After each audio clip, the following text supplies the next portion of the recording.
Great. So I'm really excited today to have Tony Husband on. Tony, how are you doing?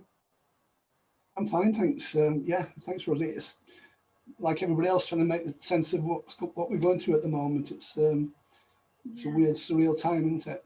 Yeah, it's really weird. Like we were sort of saying just before we came on about, for me in this second lockdown, as long as the schools and nurseries stay open, kind of nothing's changed too much, which in itself feels really weird because if you Yeah, think how much has changed in the first lockdown, that yeah. now we're just taking it for granted that we can't hug anyone and we can't see friends. No, no. And masks like just in part of us now, whereas before they were alien, and I used to forget going in a shop, and now it just seems like putting my trousers on. Yeah, Uh, and I find also that days melt into one. There's no like, because in the old days you'd have your days, you'd have a calendar and you'd have a diary and you'd have a meeting and you'd go to there and you'd go to there and you'd go and see friends. But now you don't do anything, and it's like one big day. yeah. So it's very, very hard. We're having to adapt, which we are pretty good at. Yeah, well, yeah, and hopefully, well, I keep saying hopefully it won't be too long, but it's yeah, kind of however many Yeah. months it's been now. It's like hopefully not too much longer, but I No. mean, there are some great opportunities out of it as well. Like, have you found that you're connecting more with people sort of online? Yeah, I mean, I've learned Zoom's a brilliant thing. I'm learning to do different, or trying different things. Like I'm trying writing poetry and trying a sort of a straight style of drawing, with pen and ink, and just Mm. trying a serious side to drawings, drawing. I love trees. I started going out, taking pictures of trees and drawing trees, and um, just to expand because you seem to have more time, and there doesn't seem to be that rush that there used to be, where Yeah, you always had to be somewhere. You don't now. yeah, So it must that's be, kind that's of give been you nice. time to contemplate and weigh things up. So, and Mm. I've got a dog, Sevy, who I take for long walks, and I've got one of these step things on my phone, Yeah, which is like, you look at it and think, oh my God, I've only done 800,000 steps today. I've got to do a few more. yeah, Or sometimes you look at it and think, oh man, and it says you are under average for the day, and you think, oh God. So at least there's somebody pushing me. yeah. You got to get out. 'Cause I find that if I'm just working from home and sort of John's taking the kids to school, so I'm not even getting out of the house. You No, find that, yeah, you walk like something like I don't know 1,500, 2,000 steps, which really isn't very much at all. no, And you're like, no. yeah, you've got to exercise and do things. But yeah, Yeah, that slowing down side is nice. I think it's 7,000 steps is the minimum into something. Wow, gosh. So yeah, So like 10,000 step challenge, or you try and do that a day, yeah. which is good. But The other yeah, thing I've learned to drink. This is gin in here, not coffee. it's a neat gym. Yeah, same here as well, Yeah, Tony. cheers, cheers. Cheers. What was I? I was going to say something about the slowing down and that side of it. I can't remember, but that has been a nice, I think, a nice opportunity that's come out of it. And obviously, this was what I was going to say that where you are, you're surrounded by nature. So I guess has it been quite nice to kind of to get out into nature and especially Yeah, in I the live on the top of it's called Werneth Low. It's about 10 miles from Manchester, so I've got views right to Manchester, which is quite stunning. And then on the other side, you got the Pennines. oh wow. So you just take Sevy and my dog for a walk, and you're in the countryside, and it's gorgeous, very hilly, Hmm. but full of woods and rivers and things, and it's like nice, just it's really free. And I've got a little granddaughter Daisy who I take out with me, and she loves it, and so Hmm. it's I'm lucky though, that because there are some people who live in the centre of town who've got no garden, no just a yard perhaps, or no yard. So I feel for those people, it's Yeah. that's But it's it's not so much of an opportunity then, it's that kind of no, no, dependent type thing. no. So let's move on from COVID. I could talk about it Yeah, for yeah, a we day. all do, don't we? And I really want to talk about kind of well, first of all how we've connected. I feel like I've met a kindred spirit. Tony. Yeah, It's only been a couple of months, I reckon, yeah. How did we meet, Rosie? How was that currently? through Chris Hawkins.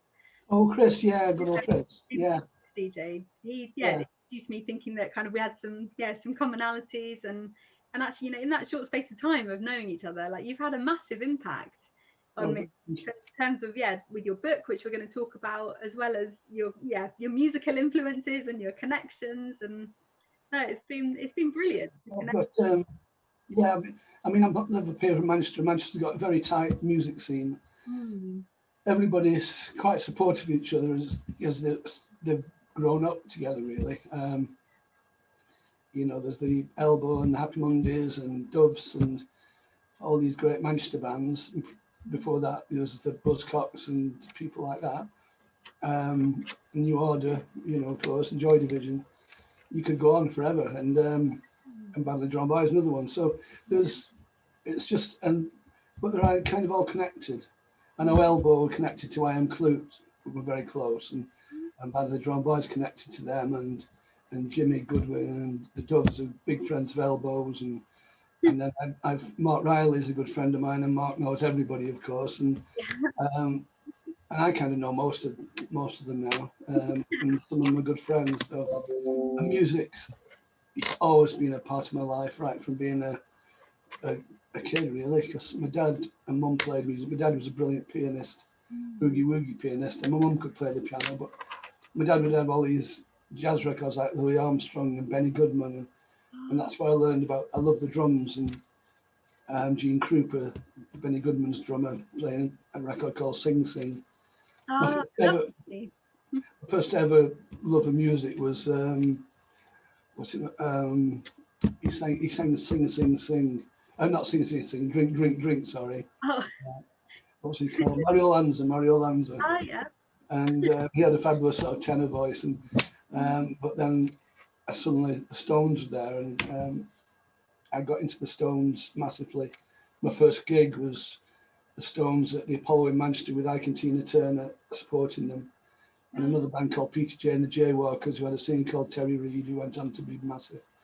And my second gig was Jimi Hendrix, Pink Floyd, The Herd, Amen Cotton and the Nice playing at the Palace in Manchester. So music has been there all my life, and I go to music. I have it on when I'm thinking of ideas, but when I'm drawing, it's always on, you know, in the wide range. Yeah, I've got Alexa here. Alexa's my mate. She's just arguments with her though. Yeah. Lower, I love low, and she'll say, "Can you play low, Alexa?" Yes, play lower. And the science band comes on and says, "No, low, Alexa." I'm not sure. Oh. Shut up, Alexa, I'm talking. You find that with the Google. You try and say things, or sometimes you have to spell the word out. Yeah. I'd spell low. I spelled low to her. I said, "Alexa, play low." And then it was like, you know, she knew then. LOW. Yeah. So music's in the room. It's everywhere. My room is full of posters, the Stones and Bowie and the Beatles and, you know, other bands who I like. So yeah. See, that's it. So going back to, you said about like your dad was a big influence in terms of your musical preferences and kind of growing up with music. What was that? Yeah. Sorry, what did you say? Sorry, I was just gonna say, what was it like kind of growing up in this like musical environment? Well, my dad would play. Sadly, I never learned to play the piano. I'd love to play. I've got to play the drums, but there's 4 brothers. I've got 3 brothers, and none of us. My brother Keith plays a bit like Les Dawson, but the rest of us never were taught, and I never got that. But the love of music became from there, and the 4 of us have big rivalries about who has the best collection. You know, I know I have. It's just convincing them. Yeah. Do you find that you're still adding to it now? Oh yeah, no. You know, you listen to Mark Riley, I listen to Gideon on Radio 6, and then he'll play a band, and I'll just write it down, and I'm so up to date with new bands.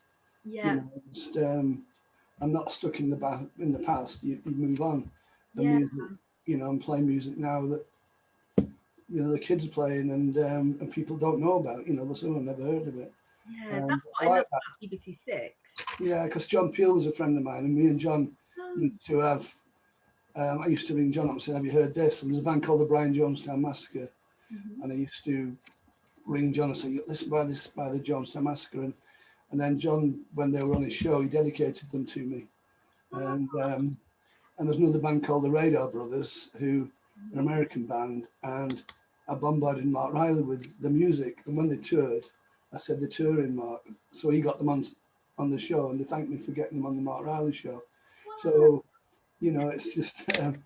yeah, you're kind of on the lookout for, because I find that I buy records now. Like I was showing you, like the Doves album that I've just bought. Yeah, that's I could get that on Spotify, but actually there's just something about having the record. And so I can buy them. I was with Damon Goff by the Drum Boys last week, and it was my birthday a few weeks ago, and he just said, I've got a present for you, and he gave me his vinyl. Oh, because he's brought out a new one. It's a fabulous record, and yeah. So I've been playing that and playing the Doves, and the fact that I know these guys as well, it's... Yeah, it makes it even more special. I think I found that during lockdown, with bands that have brought out albums during this time, I often find I really resonate with their tracks because they've made them during this lockdown and the crazy period, and feel that they're influenced by it. Yeah. And what's that quote by Brecht? He says, and will there be music in the dark times? And the reply is, yes, there will be music in the dark times, about the dark times. And that's very true, I think. We write about what we know. Yeah, and I think, in years to come, looking back, we'll listen to these tracks, and it's very much of this this period that we're all going through. Yeah, it's over time, isn't it? Yeah. Yeah, it definitely is. And that whole stuff, you were saying about sort of the Manchester scene and everyone's connected. I think, now more than ever, especially for musicians, we all need to sort of pull together because we're all in the same boat. Live music isn't happening and won't be happening for a while. Yeah, I know. So it's that kind of strength, I think, in coming together, which you're definitely seeing on social media, the support for... What was it? Was it hashtag let the music play? There was big support around, supporting venues, supporting the arts. Tim Burgess, has some sort of podcast thing where he'd get friends and bands to play, and that became very popular during the lockdown. I love it. Yeah, I think he's doing it nearly every day now. Yeah, because I know Tim he's a Manchester lad. He lives in Norwich now, but he did this thing. He's a big fan of Twin Peaks, and he had this thing called Tim Peaks, and I got involved with that.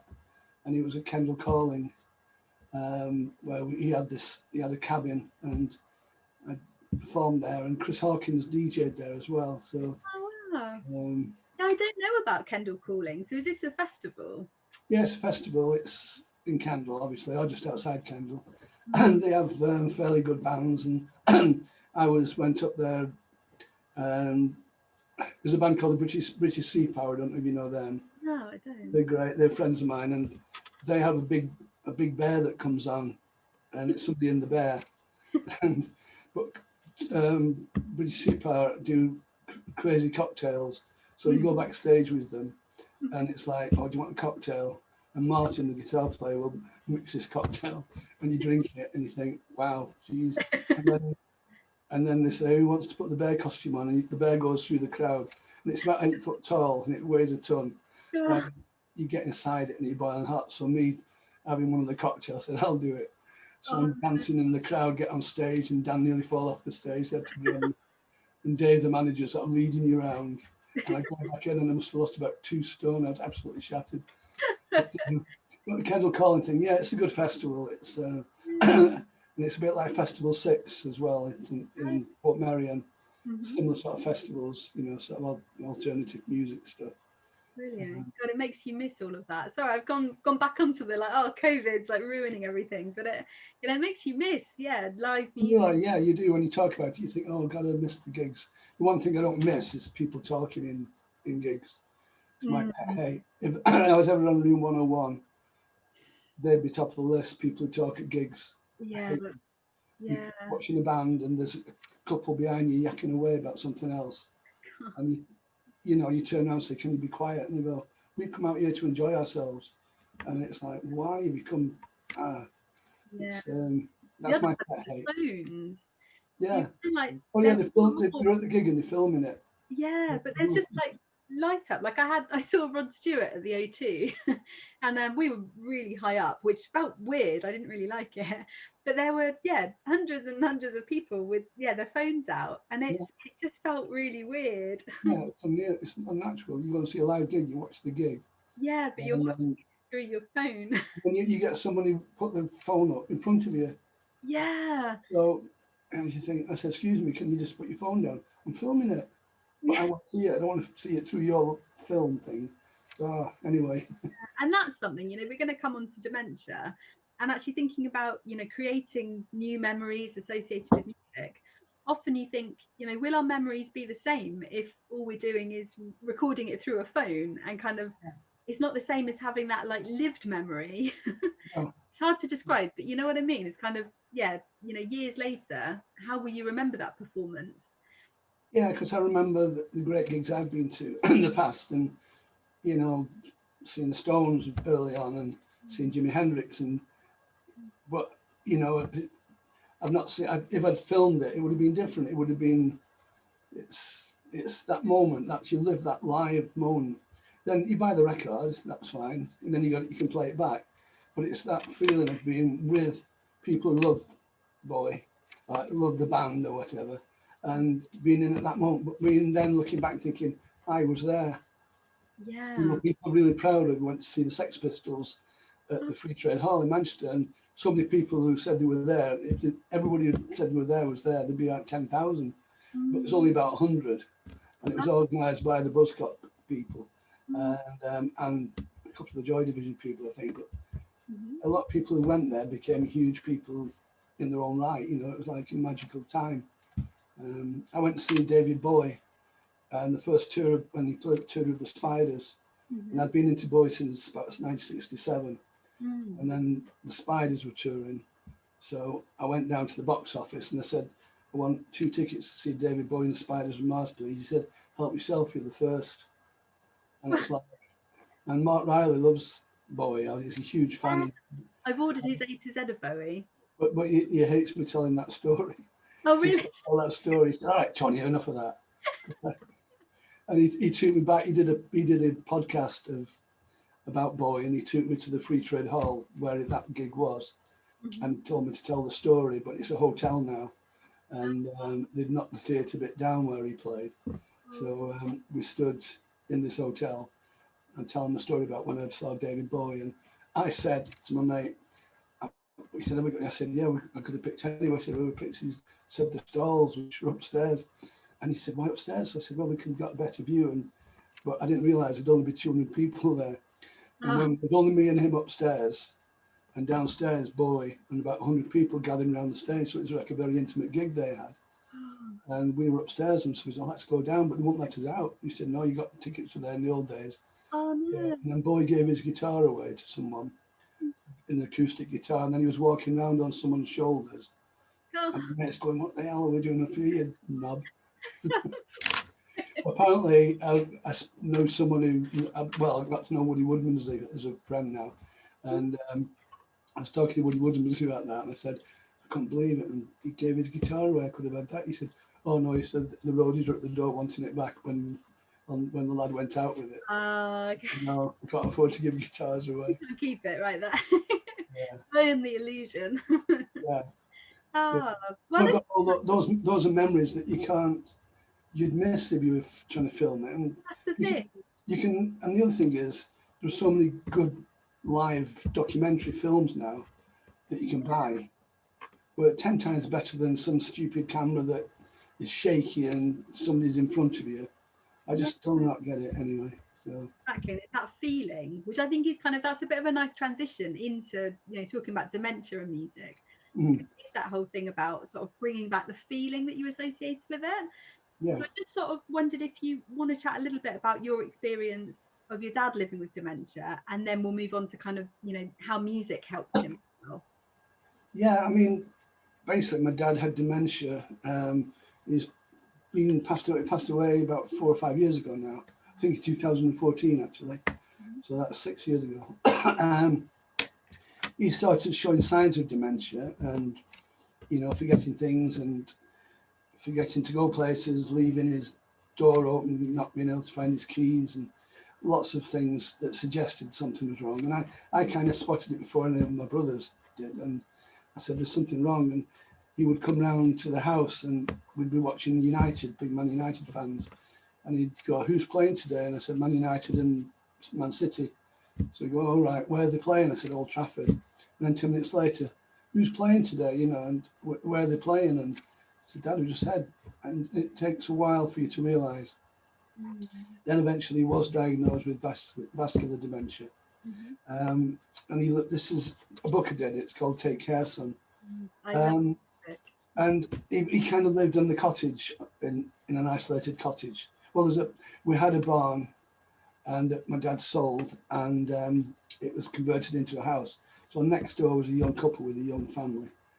And so that was it basically. He lived over the other side of the hill here, Worneth Low. So when he lived on his own, my mum had died from cancer when she was 66, which is very young. And he'd survived. We didn't think he'd survive, but he did. And he did great on his own for about 20 years until the dementia. And then, of course, it takes over, and it eventually takes over all our lives, because he became very demanding and lost in a way, as people do. So I did this book. My dad had passed away about 3 months before, and I'm sat in a studio one night. Not this one, I've got one downstairs, which I use in summer when it's not cold. And I got a bottle of Rioja with me and having a drink, and I just said, Dad, what was it like to have dementia? Do you remember? And his voice came to me and said, I had dementia, and he asked me to remember. And I kind of went, I thought, is it my dad, or is it the wine, or is it my imagination, or all three? So I just said, yeah, I just want to know what it was like, Dad. And we got this conversation going, basically, that what it was like, how it started. He said it was like, it's not like toothache, it's like grows on you suddenly. It's not like a sudden pain, a stab of a toothache. It's, you know, it's a bit by bit thing, and then you realise you're somewhere else, and you didn't realise how you got there. And then we drew some of the incidents. So I started drawing it then, because I think visually. I started drawing it. I think, I don't know, I've got a copy of it somewhere. Drawings that I did on the night. So I'm drinking the wine and doing the drawing. Oh yeah, here we go. This is the first drawings I did. I don't know, can you see those? Yeah, I can see that. So that's my dad, and that's his dog Rosie, sat next to him. He would do a little Westie. So that's my dad talking to me. And then some of the incidents that happened, like going into hiding his pajama bottoms, and a friend saying, Ron, you've got your pajamas on. Him, you know, leaving the tap running. He was the golf club president, and he'd won the big prize of the year, and he had to present it. And when it came to presenting it, he'd forgotten, and all the guys are laughing at him, saying, it's you, Ronnie Daffsod. And they called him Captain Mannering. So hey, Mannering, it's you won it. And I kind of knew that wasn't right from my dad, because he was very, very sharp. And then eventually the last page, where he's getting reflective and saying, can you imagine what it's like to have dementia and lose every memory of everything and everyone you've ever loved? Can anything be so cruel? And I just said, no, I can't think there's anything else there. So I got these 3 pages. I didn't know what to do. I go to a club in London called the Groucho Club, which is quite a famous media venue. And I got to know Stephen Fry there as a friend. And I rang Stephen and said, can I send these to you? I don't know what to do with them. I know he was involved with Mind. You know, I think he was chairman in Mind or ambassador or whatever. And I scanned the 3 pages to him, and he just came back and he was in tears. He said, they're beautiful, Tony, can I tweet them? I said, yeah, of course you can, Stephen. And he said, can your system take up to 15 million hits? I said, I don't know, Stephen, but give it a go. Okay. Anyway, it went viral, obviously. And eventually, a few weeks later, I got an email from a publisher saying, do you want to do a book about it? And that's where the book came from. It's called Take Care, Son, because they're the last words my dad said to me. And I showed my brothers. I told my brothers what I'm doing, and they agreed it should be done. So that's where that came from. But it was going back into it and remembering how my dad was and his love for music, and the fact that all the way through his dementia, he could still play the boogie woogie. Yeah. And he had a piano at home, an upright piano. Mhm. Obviously, he couldn't take that into the care home. So my No. brother Jim said, we should get him a keyboard. Mm. And I said, it's pointless, Jim, because he can't even work a remote control. He doesn't know how to do anything. He can't work on phone. And Mm. Jim said, well, I think we should. So I said, well, okay, it's up to you, and he was right, Jim. It was the best thing we did, because he would sit and play in the care home in his room. And if there's a party or a Christmas or a birthday party or celebration, they'd get my dad into the main room and they'd all sing and dance. And everyone would know the words, you know, word for word. Yeah. And I took him once he was getting close to where he wasn't making any connection with anything. Mm. And I said, do you want to go to the pub, Dad, where you used to live as a boy, where he used to live? Mhm. And it was in a place called Lordenshaw near Hyde. And the pub was called the Navigation, I think, or the Railway. And when he was a boy, my dad grew up in the terraced houses next to it. They'd been knocked down now with the car park for the pub. So we're sat in there, and it was a Sunday afternoon, and I'd taken him from the care home, and there was a piano in the corner, and it's pretty full. And my dad kept looking at the piano, and I said, do you want to play the piano, Dad? He said, yeah. So I went over to the landlord, and I'd said, my dad's got dementia. I said, do you mind, is it okay if we use the piano? So the guy said, not really, mate. He said, there's people are eating and just relaxing. I said, oh, well, it's just that my dad's got dementia, and it's the last thing he remembers is music. And he keeps looking at the piano, and he said, of course he can. He said, I'll buy you a couple of pints as well. So he bought us a couple of pints, and my dad sat down and played some of the best boogie woogie I've ever heard him play. And the whole place erupted. It was a magic thing. And then he didn't understand what the clapping was. And then he just got up and went to the door and said, where are you going, Dad? He said, my mum's called me, it's dinner time. So he was remembering that his mum had called him from, next door but one, wherever his house was. And he was on his way out to get some dinner from his mum. So that was, the music was there, and it just, like a film, it's like when you see one of these films where they just go in there and tinkle around and people grinning, and then suddenly go, it was like sparks flying. I could hear the notes hitting the walls and coming back. It was That fabulous. moment that, yeah, the kind of the music's been that spark to just kind of Yeah. get. Well, once the door opened to that music, then he went in the room and just, enjoyed it. He was playing in his room one day. I went in and I could hear this music, and I thought it was the radio. It was like sort of atmospheric Rick Wakeman sort of landscape music. And I went in and he said, hi, Dad. And I said, and he didn't say anything. And I sat on the bed and he didn't turn around, and he was playing. I said, I don't recognise that, Dad. Have you written that? Is that your music? He said, yes. He said, yes. Music gives me freedom. And I always thought that was such a powerful thing to say, that, that music gave him the freedom that he couldn't go with anything else. But the music gave him the wings. And especially this was while he was in the care home.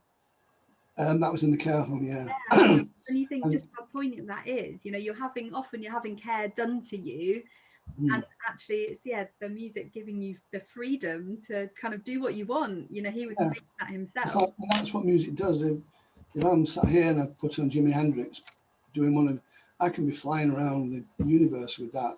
Yeah. And I can just go with Jimmy and his guitar and just fly. And that's what music just takes you out of yourself and takes you somewhere else. The best music does. And music can make you laugh, it can make you cry. I mean, I'm a very emotional person, and I can put a record on and be crying listening to it. I like that. There's a guy called Tim Buckley. Tim Buckley makes me cry. Otis Redding does. When Otis gets those, it's certain notes, a certain thing. It's just something that just brilliant. And then the last thing with my dad was when it was Christmas Day. The last Christmas Day he had with us was traditionally, since Mum died, he'd come here for Christmas dinner. And this time he'd been in the care home now, and it was getting close to the end of where he couldn't communicate any longer. He didn't want to, and I picked him up from the care home, and he was a bit panicky about leaving the care home then, and he hadn't said anything in the care home for a week or so, and he came home, he didn't say anything in the car. We got him there, so dinner's served up, and he sits down to eat, and I got a Christmas album by a band called Low, who are now patrons, and it's the best Christmas album ever. I don't know if you've heard it, but you should listen to it. No, I haven't yet. You should go on, it's on YouTube, but it's fabulous.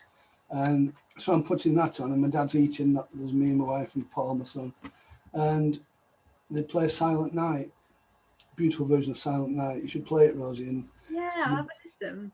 And my dad just stops eating, listens, and then puts the knife and fork down and just sings word for word Silent Night. He's had a beautiful singing voice as well, very melodic. And he just sang the whole piece with Mimi, the singer from Low. And the song finished, he picked his knife and fork up and carried on eating and didn't say another word all day. And back at the home, we were just sat there, tears rolling down our face. It was so, the music was in him, and the music's in. You go to the home, care home where he was, and once he got playing, they'd all be dancing and they'd all be singing and rocking the place down. So. And you think that's a great way, one, for empowering him to be able to do that, but also connecting. If you think of like the sense of kind of a community in the care home, so that's a fab way to connect with one another and kind of you're all on the same level. And I've been in care homes where, and people think now the care, you're talking about people in care homes like in Glenn Miller and Elvis, but now it's the Beatles and it's David Bowie, because people Stones. It's people now, the Stones came back 50 years ago, and people now, well, I'm 70, and people older than me like the Stones, so they're in their 80s, so the Stones are there. And then there's people, when Bowie came out, and so they're the songs people, you don't have to play the Elvis now. It's a more modern music that people are listening to, because that's their age group now. Yeah, exactly. And often people still listen to the radio, and so they're still discovering new music as well. I think that's something that I'm keen to kind of advocate, is that someone put out something on Twitter the other day around like, don't play me Vera Lynn, don't play me this, play me my music. And actually, find out what's meaningful to the individual, because it might surprise you. Exactly. You go into the care home, you look at the selections, and it is like Vera Lynn, and it is Glenn Miller, and it is Second World War songs, and but it's not necessarily now. No, some of us, I love like listening to Glenn Miller, and I do. And I'm not that era at all. And so it is that kind of just don't assume that just because they're in a care home, they're going to enjoy kind of wartime songs and Glenn Miller, and when I might want to listen to the Who. Listen to the Who, listen to Roxy Music. Definitely. So real modern stuff. I'm trying to remember what they're called. The names escape me. But there was a lady in one of the care homes I work in, and she just bought the CD for it's really bugging me that I can't think of their name. It'll come to me. But it was a really modern band, like they've kind of been out in the last year. And it was like, that's fantastic. Here's a lady, she was probably late 80s, and yet she's listening to stuff that's really recent. People know me, I'm on jazz music, and I'm down with the kids. Basically I'm sort of I'm still age 30, 40. All my friends are that age, so growing up, I'm not growing old at all. Me, obviously, but mentally, I'm still a kid. And that's where music's great, because when the Times called me the Keith Richards of cartooning at one stage. That's a brilliant. That's so I'm on my tombstone, the Keith Richards of cartooning. He was born in a crossfire hurricane, and he held it his more in the driving range. I think that'd be a great tombstone. That would be a great tombstone. And that's the other thing about also working in this dementia world now, which since my book has come out, and the importance of end of life planning, and the importance of music in that, and what music should you play. And I think that's something that we should be. You know, I've done a booklet on the end of life, which sounds miserable, but it's not. It's just talking to someone who's to take the pressure off them, knowing that what you want when you're at the funeral or whatever, how you want it done, what music you want playing. I mean, I don't want any black ties. I want rock shirts and football shirts. I've got a couple of songs that I know I'm going to play, and so you know, and I know people know what I want. Yeah. So that makes it easy for them then, and it's, you know, they think, well, that's how he wanted it. That's great. Yeah. I think that, you know, we need to have these open discussions. Yeah, people don't. And working on that project, there was, you know, one lady who's wanted to talk to her family about it, and she was at the early stages of dementia, and they said, we're not talking about your death, Mum. That's silly. And she said, no, I'm going to die. We're all going to die. I just want to tell you how I want it to be when I die, and how my last end of life will be, and where I want to be. And you know, they wouldn't have it, which is unfair, really. Yeah, and that's the time to talk about it as well. Yeah. So you're able to and have these discussions, you know, at any age, to be honest. Yeah. So she made a video and left it with the solicitor and said, you know, can you at least show them that when it happens, because that's what I want. Or write a letter or something so that people know what you want. But, you know, I've learned a few things since getting into this dementia world of working with fantastic people on various projects. It's been a good trip, really. And have you found that that's, you know, presumably, was your dad having dementia the first time that you'd come across someone living with dementia, or had you already? No, my Uncle Graham, my dad's younger brother, got dementia. So God knows what that says for me. But I said that to Alistair Burns, Professor Burns, who's head of UK Dementia, and he said he'd interviewed me a few times, and I had to interview him. And he said, "Is there any questions?" And I said, "Well, my uncle had dementia, and then my dad, his brother, had dementia. Does that mean I'm going to get dementia?" And he just said, "No, we don't find any link that is definitely conclusively. It's you know, it follows through." So I'm going off that. So, although he did say, Alistair's motto is one glass of wine prevents dementia, a bottle of wine gives you dementia. So, yeah, so I'm doomed. That's in that you've got. Yeah. So what was the question? What led us to that then? I was talking about, so kind of, because obviously you're quite a big, you know, advocate of dementia awareness now. Yeah. Oh yeah. No, my first time was my Uncle Graham. Yeah. He was in a sort of care home then that they had no idea. And I went in.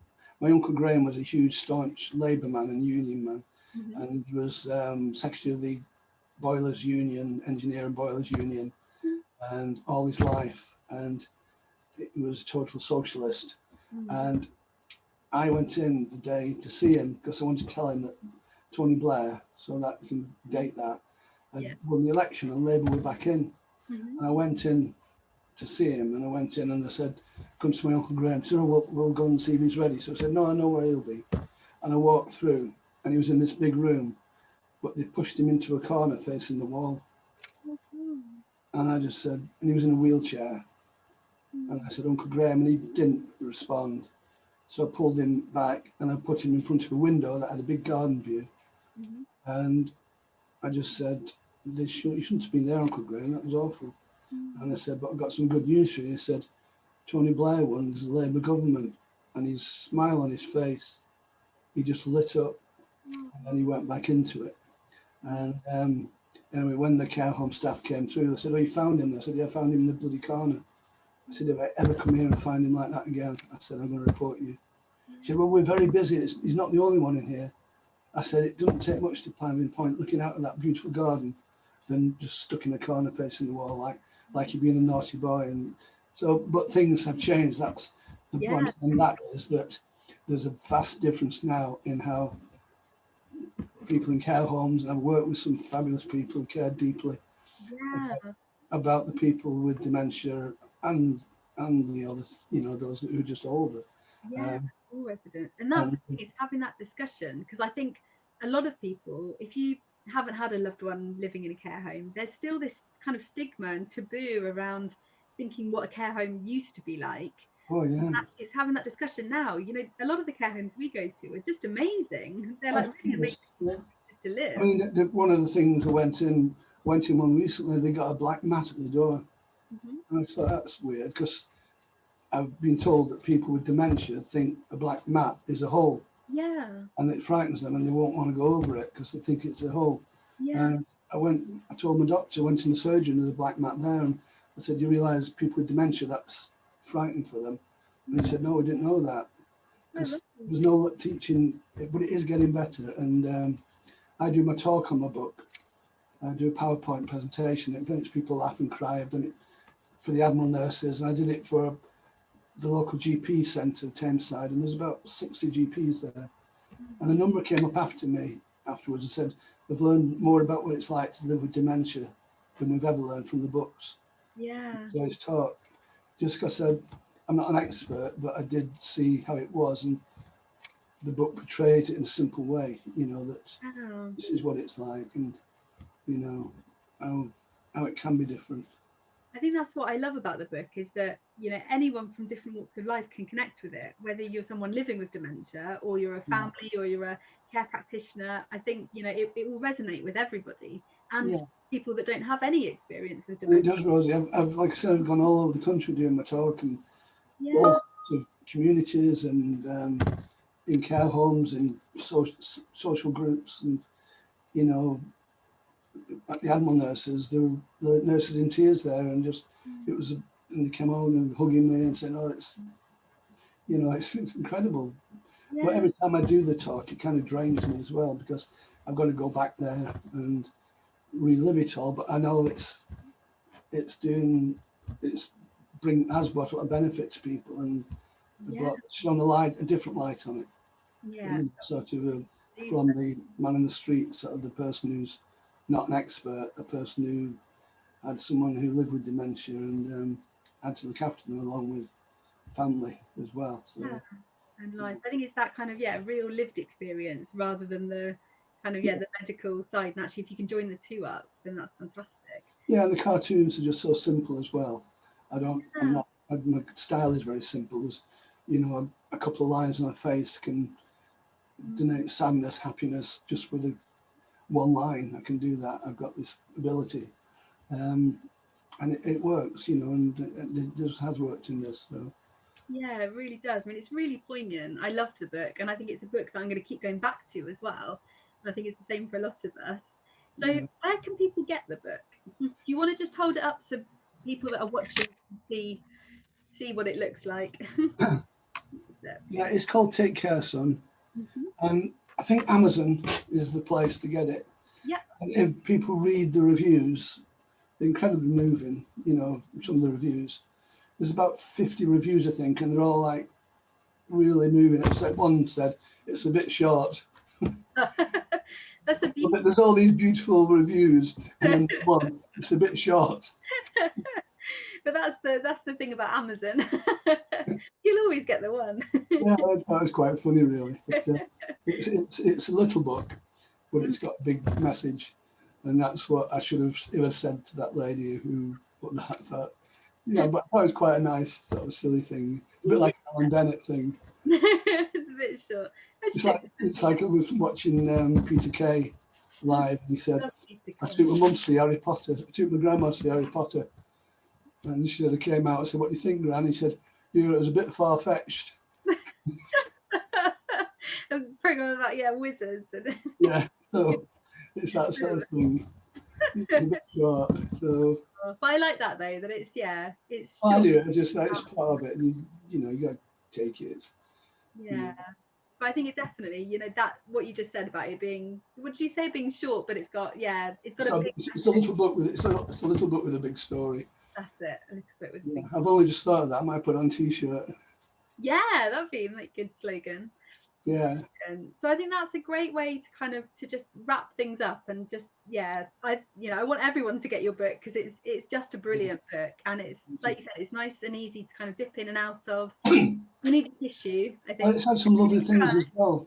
Like I got to know Malcolm Walker, who runs Iceland Foods, Oh, and because Malcolm's wife's got dementia, and we became friends, you know, and had meals with him and lunches. And I did a couple of projects with Iceland stores, and you know, I loved the book, and then he said, I want to buy some. So I said, yeah, sure. He said, would they be able to give me 5,000? So I had to do a reprint of 5,000 copies to give, so Malcolm could give them to staff and clients, oh wow. as to, you know, show what it's like to have dementia. And then I did a cartoon for him as a thank you. It was basically a queue and a checkout, and the lady at the front has got a credit card. It's obviously struggling, and everyone in the queue is tutting, looking at the watches, and you know, looking annoyed. And the caption was, "Please be patient. I might be living with dementia." And Malcolm said, you know, thank you. And he rang me up yesterday. He said, Tony, do you mind if I put this in every store in the country over every till? So he had these cards made about that size over every till, and there's got 900 stores in Britain. And, Never knew that.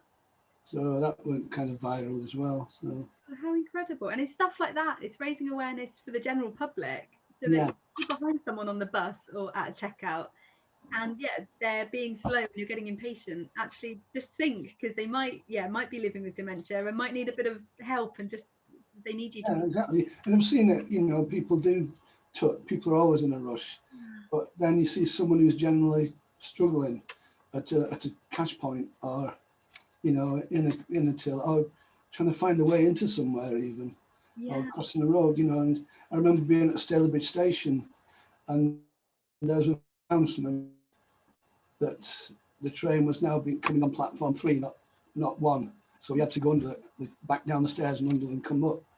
And everyone moved, and I just saw this old lady just looking really puzzled. And it kind of, I recognised the dementia signs, and I just said, "Are you okay?" She said, I don't understand what he means. So I said, well, come with me, the train's not. And she said, oh, thank you. Otherwise, she'd have been there, you know, God knows, she'd have missed the train because she didn't understand that you had to go into the platform. So it is about understanding and about patience and knowing that, you know, but most people now know someone with dementia or connected in some way. I think it's more and more people are becoming more aware of it, and the stigma is slowly kind of reducing, which Yeah. is through work of people like you and others that are kind of raising the awareness of it and stopping it Yeah, from and you as well. I mean, and I think social media helps because there's a way to message out there, except on Facebook where we're banned. But being the Keith Richards of cartooning, what do you expect? But I've got a couple of poems here, Rosie. Do you want me to read those when you're ready? I'd love to hear them. I think that would be a really nice way to kind of wrap this up if you're happy. Yeah, okay. So there's 2 poems I wrote. There's one poem I sat with Dad at the cottage, and he was really deep into himself, and I couldn't get a word out of him. And so I just sat there and I thought, well, I'll make a coffee, and he didn't touch that. And I just said, Dad, United are on television tonight. And he went, oh, are they? And I thought, he's still there. So I wrote this poem while I sat with him, and it's called When I Could Remember. And it goes, I can just about remember when I could remember everything of the thoughts in my head and the pleasures they could bring. But I know the darkness now, and it's getting darker still. My mind, it seems, is closing down and not of my free will. Please sit with me and hold my hand to let me know you understand. Although my mind is not so clear, I'm still me and I'm still here. And I think that's a message that they are still. And then the other one is called Memory. And I was just thinking, you know, I was in a care home once, and there's a guy looking at this chap, and he was with his son, and you could tell the slow dawning of this guy, the chap with dementia, when he realised who it was eventually. So it's called Memory. And it says, as memories fall like autumn leaves from even the mightiest of the trees, I think I know who you may be and why you mean so much to me. So in my mind, I try to stir the thought of what we once were. And yes, we were. I think I know that in my arms I watch you grow. My boy, of course, it's you. Memories may fade, but love is true. And then you show the images of the chap, you know, the memories of the holding his son, then playing football with him, then taking him for a driving lesson, and then holding his grandson. So, and then you see him with his son sat, you know, his son with his hand on his dad's hand. So that's kind of, I didn't have all mascara. This happened last time. It's just so you really connect with it. I think it's just so poignant for, and yeah, especially for people, you know, watching or listening that are going through this at the moment. yeah, I think it's, yeah, you can really resonate with it. God, yeah, that's just, I think that's like the most beautiful way to kind of to wrap this up about yeah, your yeah, own experiences of dementia and music as well. And yeah. it's just been like fantastic having you on. It's fun, Rosie. And Oh, I'm it's been looking really, forward to working with you, music, and yeah. So I'm looking launching the campaign. just get So I'm, involved in doing stuff. Yeah, yeah, there's going to be some big things. Yeah, we'll be putting out over the coming weeks. yeah. So My record. You wanted to know about record. yeah, so the final point is that if you'd like to share a song that's meaningful to you and why. You want me to sing it? Oh yeah, if you want to No, sing it, you don't. No, you do not want me to sing it. are you offering? He said, I thought by the way you said it was like, and so Tony's going to sing his favourite song, which is Mario Lanza's.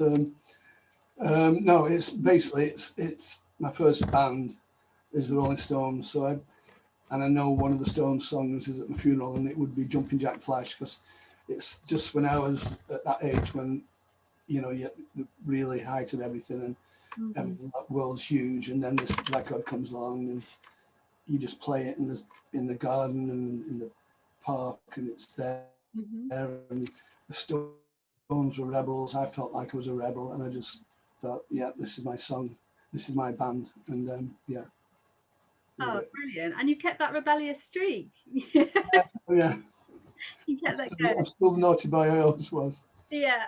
Oh, lovely. Thanks so much, Tony. It's Okay, Rosie. absolutely amazing having you on. Yeah, it's been fun. So Thank you. Bye. take care. Yeah, you too. Bye. Bye.